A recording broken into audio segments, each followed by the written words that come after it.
selamat malam untuk kita semuanya warga Tigalingga. Ada sukacita pada malam hari ini? Luar biasa, masih banyak sukacita ya. Apalagi hari ini adalah hari Minggu. Tadi juga kita baru menerima sukacita dari tempat ibadah masing-masing. Sekarang semuanya saya minta untuk berdiri deh. Berdiri.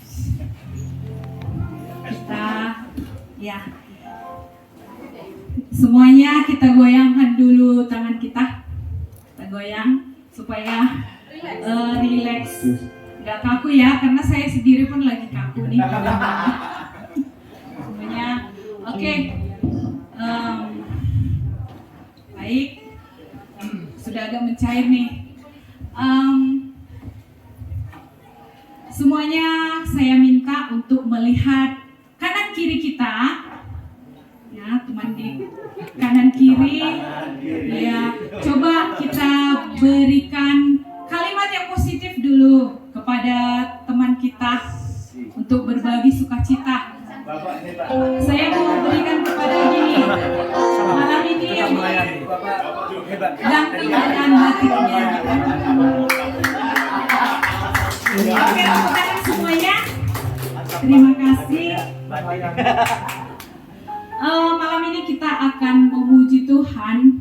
Kita buka dengan satu lagu, yaitu Langit dan Bumi, Pujilah Tuhan.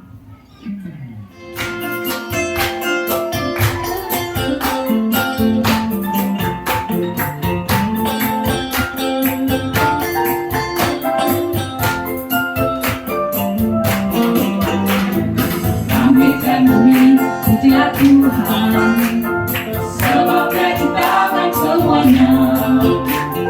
Keagungannya mengatasi langit bumi, sembah sujud di hadapannya. Lebih semangat lagi. Langit dan bumi, pujilah Tuhan, sebab Dia ciptakan semuanya. Keagungannya mengatasi langit bumi, sujud di hadapannya. Ku sembah, ku puji, ku sembah Yesus Tuhan dan Rajaku. Ku puji, ku sembah, ku puji, ku sembah Yesus Tuhan dan Rajaku. Sekali lagi kita beri lagu pujian. Sebab Dia ciptakan semuanya.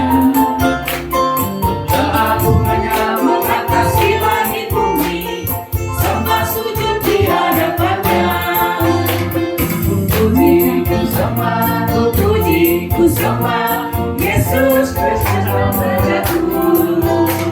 Ku puji, ku sembah, ku puji, ku sembah Yesus Tuhan dan Rajaku. Haleluya, amin. Mari kita bilang bayan. Amin, haleluya, amin, haleluya.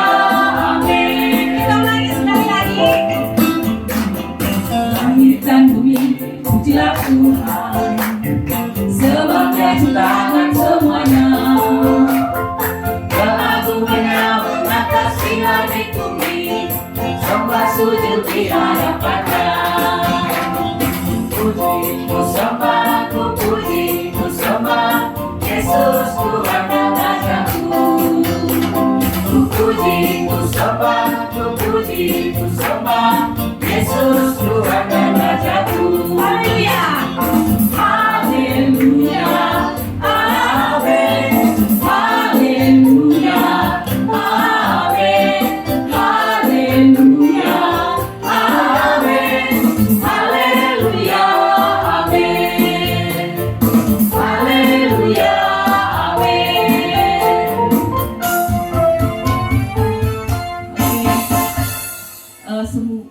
Semuanya saya persilakan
surga, kami sungguh mengucap syukur pada saat ini Tuhan, karena kami bisa berkumpul di FMKP ini dalam keadaan sehat. Kami berdoa Tuhan, biarlah Roh-Nya Kudus yang berbicara pada kami, yang memberikan kami kebahagiaan, sehingga pada acara pada malam ini mengenai tema bunuh diri bukanlah solusi. Biarlah Tuhan kata-kata yang akan diucapkan oleh narasumber dan hostnya juga Tuhan, Engkau yang urapi sehingga mereka juga memberikan kata-kata yang dapat kami serap, dapat kami mengerti. FMKP ini juga berbahagia karena acara kami ini tidak ada yang membuat mereka terganggu Tuhan, tapi biarlah nama-Mu dipermuliakan. Bapa dalam surga, acara kami ini kami mulai di dalam nama Yesus Kristus. Amin. Halo, selamat malam semua. Waduh, minggu yang lalu saya kesini ada 1.000 orang. Sampai kayaknya kantor polisi sana tuh nggak muat. Hari ini ada 10.000 orang ya. Tepuk tangan dong buat kita dulu semuanya yang sudah hadir. Terima kasih banyak dan selamat datang di FM Cafe. Terima kasih udah datang. Terima kasih udah cukup aware juga dengan tema kita hari ini, ya. Yang tentunya bakalan kita bahas banyak-banyak. Dan nanti kita kasih juga kesempatan untuk teman-teman semuanya memberikan pertanyaan. Tapi sebelum kita mulai, kenalan dulu kali ya. Nanti tiba-tiba siapa tuh yang di depan? Nggak kenal. Perkenalkan, nama saya Chandra Sianturi. Saya tinggal di Gedebrek sana, jadi orang kampung juga, nggak pinggir-pinggir. Tapi nggak pinggir banget ternyata. Dulu saya pikir gini, aduh kampung saya ini kampung banget gitu ya. Ternyata saya masuk kemarin kerja sama BPS, ternyata masih ada, nggak mendiskreditkan ya. Ada apa itu namanya, Burintang, masih ada Sarintono, ternyata masih ada yang lebih dusun dari saya gitu. Ya itu intermezzo aja, karena sinyal susah di rumah. Oke, malam hari ini, aku dulu aja kali ya. Malam hari ini kita akan ngebahas satu tema, dan tema ini sebetulnya bukan tema yang baru sebetulnya.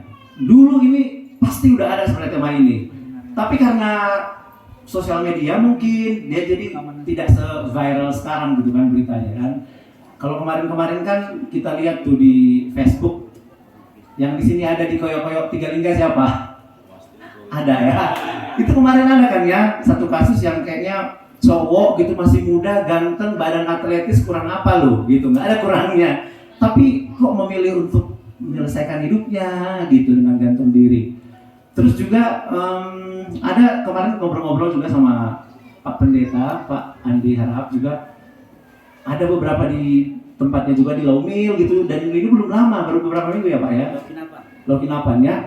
Itu juga ada kejadian-kejadian seperti itu yang rasanya wah kok bisa gitu. Dan mungkin aja di lingkungan teman-teman juga ada ini kejadian ini. Yang teman-teman sendiri kenal orangnya, tahu orangnya gitu kan. Tapi masalahnya adalah kita sering nggak tahu gimana caranya untuk menolong. Kita nggak tahu caranya gimana untuk bisa seenggaknya menjadi teman untuk mereka gitu kan. Makanya malam hari ini kita akan membahas hal itu. Oke, jadi kita akan mulai dulu acara kita hari ini. Nggak etis ya kalau misalnya saya ngomong, walaupun saya ada kenal juga beberapa teman saya. Oh, cerita sedikit ya. Jadi ternyata kalau bunuh diri ini memang nggak selalu dengan hal-hal yang besar. Percaya nggak percaya, saya punya teman dulu di Bandung, cuman gara-gara like di Instagram depresi. Kalau misalkan di like cuma 2 postingannya, dia marah-marah terus dihapus lagi. Terus dia posting lagi, kalau menurut dia belum banyak dihapus lagi, terus dia marah-marah dan dia sepanjang malam gak bisa tidur cuma gara-gara like di Instagram. Ada nggak yang pernah kayak gitu anak muda sini? Kan biasanya ada juga yang gara-gara temennya pakai iPhone gitu kan, lihat handphonenya, aduh bukan iPhone, iPhone gitu kan. Jadinya memikirkan hal-hal yang kurang baik. Oke, kalau dari aku nanti jadinya nggak terlalu ini ya. Mesti ada yang hadir di sini yang benar-benar emang saksi hidup yang terlewat bisa lolos dari maut gitu ya. Kalau nggak udah tahlilan waktu itu, tapi ternyata nggak jadi tahlilan. Jadi saya panggilkan aja narasumber kita yang pertama malam hari ini, yaitu Bapak Juntri Ginting. Kasih tepuk tangan dong. Coba duduk dulu sini. Kita kan di sini semua anak muda ya Bang, jadi jangan panggil Bapak. Nanti kelihatan tua.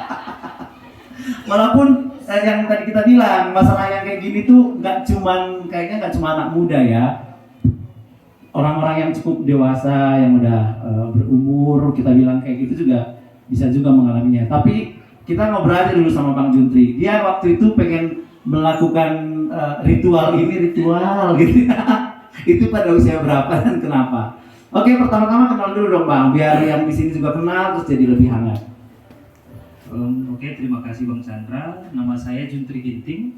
Saya dari keluarga yang bisa dibilang sederhana, tinggal di desa di kampung. Kalau Bang Chandra tadi di pinggiran jalan besar, pinggir jalan lintas, kami masuk di Gunung Sitember.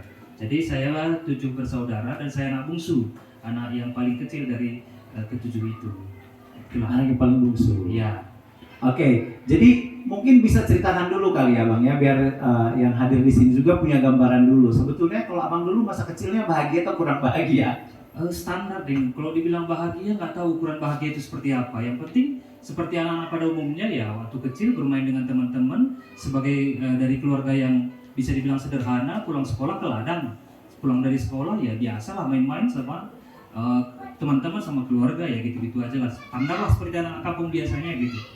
Jadi pada waktu umur berapa ya, ketika belum mengerti arti maksudnya bahagia nggak bahagia? Karena biasanya orang itu kan ingin melakukan tindakan bunuh diri atau mengakhiri hidupnya itu pasti setelah dia merasa dia hidupnya nggak bahagia. Oke, jadi mungkin beberapa hari yang lalu saat teman-teman yang menawarkan untuk menjadi narasumber, memang secara pribadi saya merasa ya gimana ya, itu kan satu menurut saya itu aib ya, rasa malu yang bisa dibilang sebelumnya mungkin orang melihat saya seperti ini mungkin tidak pernah menyangka seperti itu gitu. Jadi setelah saya bergumul mungkin saya berpikir lagi dan berdoa lagi kepada Tuhan, apa salahnya gitu. Karena sekarang juga saya sudah menurut saya sudah move on dan saya mampu untuk melakukan kesaksian itu. Jadi kejadiannya memang saat saya berusia remaja sekitar 19 tahun, itu sekitar tamat SMA lah. tamat SMA masa itu, yang membuat saya bisa dibilang depresi. Depresi disebabkan oleh beberapa tekanan saat-saat masa-masa peralihan SMA ke perkuliahan. Karena kami dari keluarga yang bisa dibilang sederhana, tidak begitu mampu. Jadi sebelumnya saya meminta untuk orang tua supaya saya sekolahnya di kejuruan, di SMK pada saat itu. Tapi datang orang tua bilang sama keluarga, abang-abang dan kakak bilang, ke SMA saja supaya nanti bisa kuliah gitu. Tapi ternyata dengan berjalannya waktu setelah tamat SMA, ternyata keluarga khususnya orang tua merasa tidak mampu untuk kuliah. Jadi saya pikir ya oke, tidak kuliah tidak apa-apa gitu. Tetapi ternyata apa yang saya ucapkan tidak sesuai atau tidak sinkron antara otak saya, hati dengan realita kehidupan sehari-hari. Bisa dibilang saya sudah mengatakan oke, saya tidak kuliah, tetapi banyak teman-teman yang bilang mungkin bahasa di kampung ya, kenapa nggak kuliah gitu loh, kenapa malas, kenapa nggak mau kuliah. Padahal mungkin masa itu ada beberapa jalur undangan yang seharusnya bisa diikuti, karena kebetulan saya juga salah satu dari sekian banyak orang yang mendapat nilai yang baik di sekolah gitu. Dan akhirnya juga kepala sekolah juga manggil saya, kenapa bodoh kali nggak mau kuliah gitu. Saya bukan nggak mau kuliah Pak, kami keluarga tidak mampu. Kalau nggak mampu itu kan ada solusi, ada beasiswa, ada ini, ada itu. Abangmu juga mampu gitu. Kemudian abang saya juga bilang, ya udah kuliah saja, nanti saya bantu gitu. Tapi proses itu yang saya lihat dan saya lalui itu hanya sebatas bisa dibilang dukungan secara kata-kata, tapi realita aksinya tidak ada. Ya, hanya bilang oke, semangat ya, oke gitu. Tapi langkah untuk menuju perkuliahan itu tidak ada gitu. Nah, kenapa tidak ada? Karena memang diskusi dalam keluarga, saya ditanya mau ke jurusan apa gitu. Kebetulan saya masa itu mungkin masa lalu nggak tahu teman-teman di usia remaja di SMA sekarang, sebetulnya saya nggak tahu maunya apa gitu. Yang saya tahu saya mau kuliah gitu. Kuliah jurusan apa? Saya tidak memilih-milih gitu. Artinya ada keluarga menawarkan mungkin masa itu yang ditawarkan sebagai perawat di sekolah keperawatan, ada yang menawarkan ke kedokteran, ada juga yang bilang ke pendeta gitu dengan kebiasaan-kebiasaan saya. Tapi ternyata hanya sekedar saat saya mau beraksi, mau mendaftar untuk kuliah, saya bilang, kenapa terlalu memaksakan diri untuk kuliah? Ya udah, silahkan biarkan dia kuliah. Kita ambil racun, kita minum racun itu, kita pergi, biarkan dia hidup dengan apa yang dia inginkan. Laurenun juga itu masih lebar terbuka, kita pergi ke sana, kata bapak kepada mama. Jadi membuat saya tidak mampu lagi melakukan apa yang harus saya lakukan gitu. Saat itu juga bisa bilang secara pribadi saya semasa itu juga sudah melakukan beberapa pekerjaan sehingga menghasilkan jajan lah kita bilang untuk mengajar les-les untuk anak-anak SD gitu, untuk menghasilkan uang gitu. Tapi itulah yang realita yang ada yang membuat saya bisa dibilang sangat tertekan gitu, sangat depresi, nggak tahu mau membuat apa gitu. Orang yang bilang, kenapa bodoh kali nggak mau kuliah? Padahal di hati saya sangat dan sangat ingin kuliah gitu. Itulah di masa itu yang membuat saya berpikir, ya sudah, toh sakit seperti ini gitu. Saya kepada orang tua juga tidak punya komunikasi yang baik karena mereka bilang, ya kenapa mesti kuliah? Kebetulan seperti yang saya bilang tadi, dari keluarga sederhana, memang semua saudara saya, abang sama kakak saya berpendidikan tinggi hanya SMA. Itu pun dari 6 saudara saya cuma 2 yang tamat SMA, yang lainnya SMP, dan ada juga hanya tamat SD. Jadi bisa dibilang pemikiran orang tua yang tidak sama seperti kita, yang itulah yang membuat saya masa itu bisa dibilang depresi dan berniat seperti yang saya ucapkan tadi. Jadi sebetulnya memang dari keluarga juga ibaratnya mengancam gitu ya. Kalau misalnya maksain kuliah, kita minum racun nih gitu. Iya, khususnya orang tua ya, bapak dan mama gitu. Nah, tapi kalau misalkan dari orang-orang yang tadi itu pengaruhnya sebesar apa? Dari yang tadi nanya misalnya, kok kamu nggak kuliah? Kok kamu kuliah aja, kuliah pendeta? Itu sebetulnya ke mentalnya abang sendiri sebesar apa sih itu menekan gitu sampai akhirnya jadi kepikiran dan stres gitu? Iya, semakin orang mengucapkan itu, sebetulnya itu menurut saya pada itu bukan jadi obat gitu, malah menjadi tambahan tetesan racun kepada saya yang membuat saya oh iya ya gitu. Kebetulan ada masa itu juga ada teman saya yang sekelas di SMA itu, mungkin secara peringkat dia di atas 10 besar, betul saya di 3 besar lah dibilang di peringkat. dia masuk di pendidikan di Kalimantan dengan jalur undangan bebas tes, dan juga ada bisa dibilang masa itu dia punya ikatan dinas lah di situ. Ya, dan orang tuanya juga mengajak karena masih kota kurang di masa itu di Kalimantan, ayo anakku, bapak yang antar. Kebetulan aku sudah mengantarkan adikmu tadi, sama-sama kita ke sana nanti. Kebetulan ada barang yang kurang, aku yang biayai gitu. Nah, saat itu diucapkan, otomatis saya sangat bahagia dong gitu. Ada harapan gitu. Ada harapan sangat besar, saya sangat bersuka cita. Tapi saat saya minta izin kepada orang tua, ya udah silahkan pergi, tapi jangan harap untuk kembali. Gitu. Seperti lagu-lagu itu. Jadi aku masih sayang mereka juga gitu. Dan aku nggak kenapa seperti itu gitu. Karena masa itu mungkin pikiran kampung konyol kita bilang, orang yang mereka rasa kalau pergi keluar dari Sumatera ini, khususnya daerah Kalimantan atau Sulawesi, bisa dibilang akan tidak mau balik ke kampung kita ini dengan beberapa bisa dibilang mereka bilang ada orang sana yang menahan kita agar kita tidak rindu dengan kampung halaman atau apalah yang membuat itu. Jadi ya kebahagiaan tadi ternyata membuat saya semakin dalam gitu, semakin jatuh. Kok seperti ini gitu. Jadi saat saya mau melangkah lagi, ternyata kaki saya semakin diikat, semakin kuat gitu. Jadi ya itulah yang membuat masa itu juga, ya udahlah, toh kemana pun nggak bisa, ngapain lagi gitu, ngapain lagi toh nggak bisa kemana-mana kok gitu.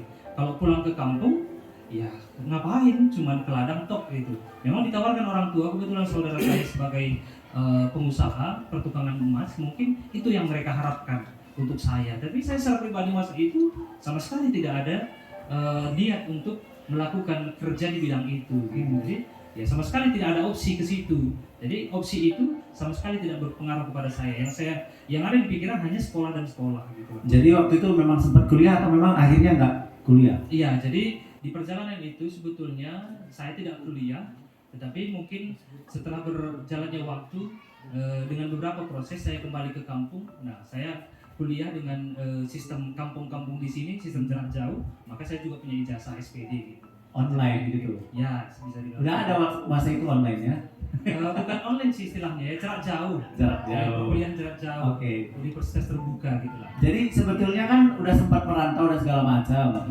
Ini keinginan melakukan bunuh diri atau kita bilang titik terendah Bang Juntri waktu itu tuh sebetulnya setelah ke Kalimantan ini atau setelah pulang justru? Sebelum. Jadi di masa itu, jadi saat itu terjadi, saya sudah berniat beberapa opsi pilihan di otak saya. Yang pertama, opsinya adalah bunuh diri dengan jalan ke pasar besar. Kebetulan itu lintas Sumatera kan, di kota besar, truk kan besar-besar, kontainer gitu. Coba saya maju ke tengah jalan, kan itu bisa dibilang trafiknya agak cepet gitu, nggak agak apa lah ya, bukan macet gitu. Jadi kalau memang ada niat seperti itu, tinggal maju aja, pasti hancur gitu. Itu di pikiran saya. Gitu. Mungkin pikiran yang lain kemarin, kebetulan di rumah saya tempat tinggal, depannya itu seberangnya ada sungai besar. Nah, bagaimana kalau saya lompat saja? Gitu. Tapi terlintas di pikiran, kalau saya lompat ke sungai, saya tidak bisa berenang, berarti mayat saya nggak ditemukan dong. Gitu. Kalau bisa berenang kan nggak jadi. Jadi saya mikir kembali, kalau tidak ditemukan mayat saya, bagaimana orang tua gitu. Saya pikir masih ke situ juga. Gitu. Berarti kecewa, marah, tapi sebenarnya masih pengen juga menyenangkan orang tua ya? Artinya sama orang tua sebetulnya tetap sayang gitu. Hanya saya kecewa bukan sama orang lain, saya lebih kecewa kepada diri saya. Kenapa? Saya tidak bisa melangkah, ya udah berontak aja, maju aja gitu. Tapi ya, seperti yang saya bilang tadi, perasaan kaki ini seperti ada yang ngikat gitu, seperti ada yang menahan. Maka semakin dipikir pun semakin depresi, akhirnya semakin sering sakit di kepala. Masa itu saya kena bisa dibilang penyakit MAH yang sangat, saya pikir itu kronis lah gitu, karena terlalu banyak berpikir gitu. Boleh ceritain nggak sama kita kalau Bang Juntri itu pada waktu itu titik terendahnya yang dirasa sama Bang Juntri sampai akhirnya melakukan itu apa sih? Titik terendah sekali lah, udah sampai apa nih depresinya? Iya, jadi memang masa itu banyak sekali tawaran. Itu kejadiannya memang di bulan Juni juga, kalau nggak salah di bulan Juni tahun 2005. Dan terakhir saya memutuskan untuk saya mencari kerja. Nah kemudian melalui abang saya tinggal masih bersama abang saya. Dia bilang ya udah cari kerja, apa yang bisa kau kerjakan itu lakukan. Saya masa itu koran analisa longgaran. Jadi saya sering cari pekerjaan di koran itu, di analisa, maka ada lowongan